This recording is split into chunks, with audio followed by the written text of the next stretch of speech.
Hey, it's Mark maakudesuyo and welcome to another episode of Drunk Reacts. This time I'm going to be reacting to a Disney ad. And not just any ad, this one is a Filipino ad. What do I mean by that? Well, I don't actually know. I just heard a lot of talk about this ad. This was released... So looking on the official Disney UK YouTube channel where I'm going to be watching this from, it was released November 8th. It's only 3 minutes long. It will be my first time seeing this, so I'm pretty excited. This wouldn't be a drunk reaction if I didn't have some alcohol. And for today's alcohol, it would be Filipino themed. Red Horse beer. I've had this 2 times, 3 times. I don't really remember. But I don't drink it very often. Simply because I live in the United States of America. I do like its taste. I like beer, and Red Horse beer tastes good, but it is 8% alcohol, so it's pretty strong compared to typical beer, which is about 5%-ish. I got my trusty Suntory whiskey, kakabin. I actually have 2 bottles, but no one to kampai to, so cheers. And here we go. Kampai! So good.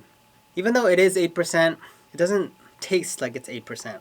Really good flavor. You go, Philippines. You go, Red Horse beer. And just for that, I hope that you guys can click the subscribe button so you guys can see more drunk reactions from me, but not too often, otherwise my liver will shut down. I also have this. You know it. Boy Bawang. But this time it is the hot garlic flavor. I love the garlic flavor, but I've never had the hot version. So, I'm going to be eating it while drinking Red Horse. Ay! Yon! The smell of garlic. Something I'm very curious about is, so why is it not on the American one? Why is it not on Disney Plus? Come on, guys. Alright, so here we go.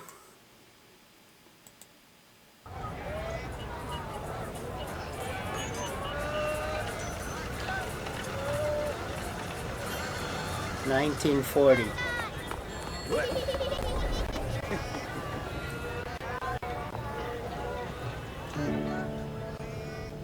Oh, of course, Mickey.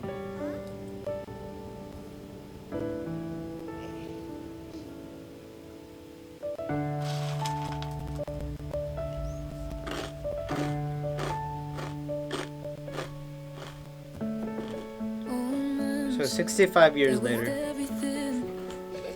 I could do math. That must be a really dirty Mickey.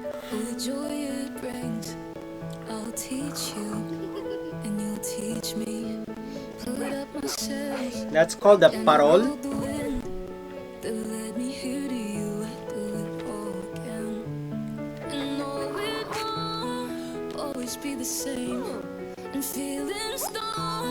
Change, they never fade away when you're far from home. It's hard to know the way, but it's right there inside. She doesn't care anymore. She's watching too much TikTok.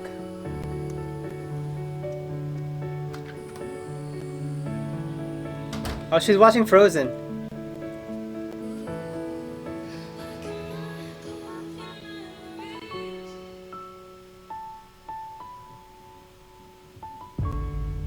Oh, Mickey's ear got torn off.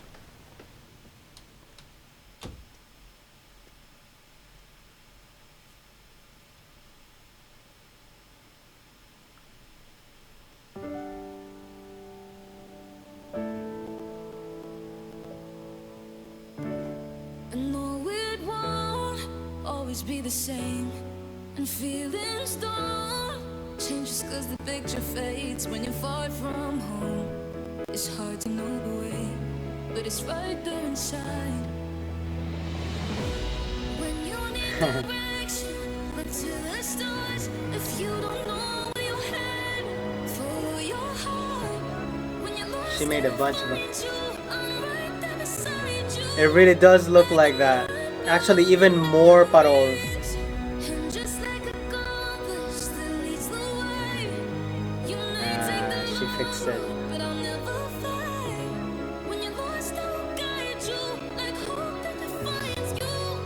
No, you're never too far away.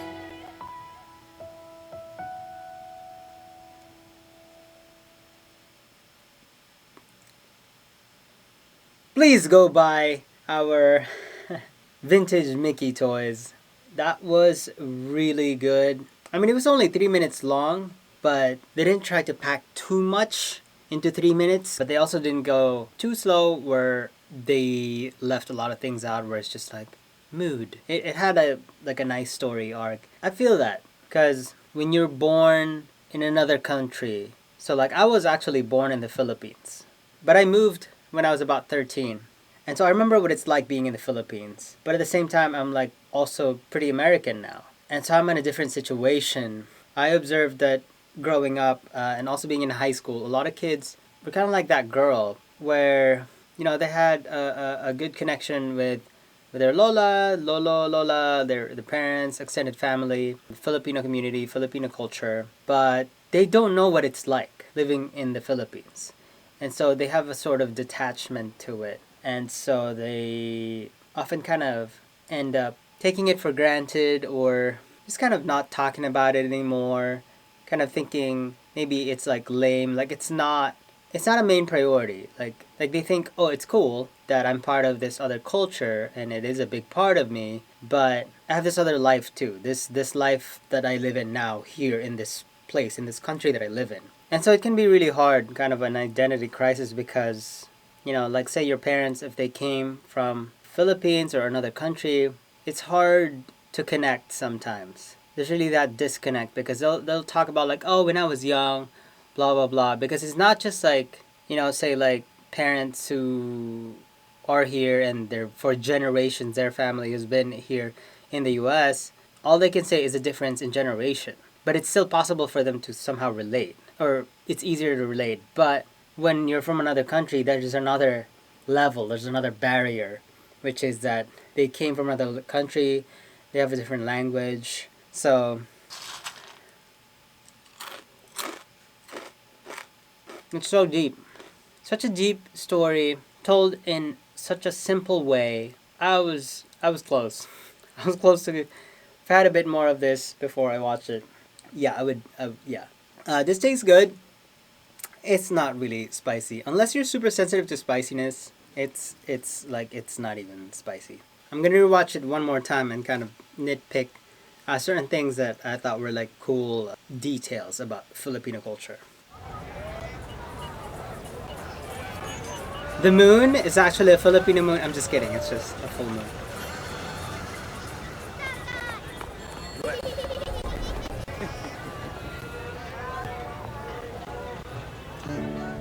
Right there. So usually you say mano po. I'll explain later what that means.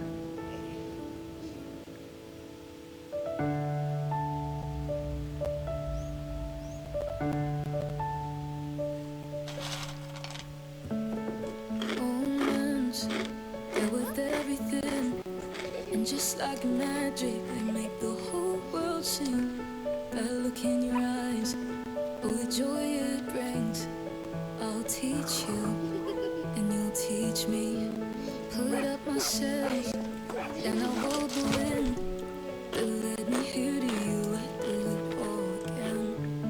And no, it won't always be the same.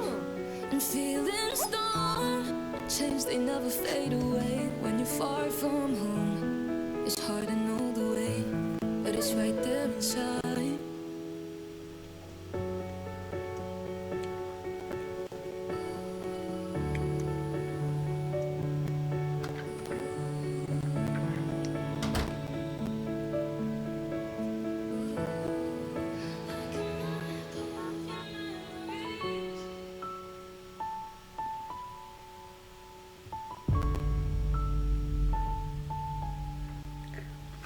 I really thought she died.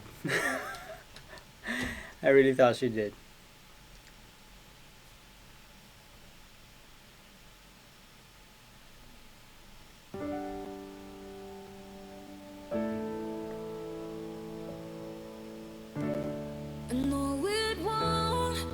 always be the same. And feelings don't change just cause the picture fades when you're far from home. It's hard to know the way, but it's right there inside. When you need direction, look to the stars. If you don't know where you're headed, follow your heart. When you're lost, I'll find you. I'm right there beside you, like a light above your memories. And just like a compass that leads the way, you may take the long road, but I'll never fight. When you're lost, I'll guide you, like hope that defines you. No, you're never too far away. So again, I just wanna thank Disney. Disney UK, I'm sure, is the one that was like pulling the strings for this, and whoever the team was that was in charge of creating this, and like for allowing more representation. I know this is not like a full feature film. It's not a full length film. It's not even a short, really. It sort of is, but it's not like a 10-minute short or something. But just having this, something of this quality out in the open, backed by something so big such as Disney, it's awesome because there's more media for young Filipinos to look up at and think, that's my lola, or like, that's like my family, that's like my experience, and feel included. But anyways, going back to the manopo thing, when you greet someone older than you, usually an elder, so like if you're younger and then like usually like 2 generations above you, you grab their hand and then you press them on your forehead. Supposedly this came from the custom of kissing the ring of the Pope from like the Spanish colonial times, and it evolved as a symbol of respect for elders. Yeah, so you just say mano po, or like it's a verb, mano, like magmano ka. Po is like a polite ending for in a sentence. Yeah, you usually do it to your lolo, lola, to your great grandmother, grandfather. And then also the parol. So that's a very standard shape, the 5-point star. But there are actually other shapes that I've seen before, and there are some really big ones. That is a super standard one that she made. And it's usually made of like, I believe it's bamboo. And then I believe it's cellophane that you put on there for the color. And some of them light up inside. Some of them in like really fancy parols that are very expensive and kind of huge. They have a bunch of other adornments. And I believe they are made out of seashell and a bunch of other things. Although that art form is kind of dying. Hope it doesn't. I would like to acquire one or several in the future. But yeah, Christmas is huge in the Philippines. It actually starts in the Burr month. So the moment, like, August, September. The moment September hits, boom, Christmas season in the Philippines. September, October, November, December. And sometimes it continues all the way until like February. Like, they don't take it down. Because of just how much festivities happen. Alright guys, I hope you guys enjoyed that. Let me know in the comments section below what you thought of this ad. Let me know if there are other things you want me to react to. Put it down in the comment section below. Like this video if you liked it. If you did not like it, click the subscribe button. Yeah, have a good day and enjoy your Christmas. See you guys. Woo!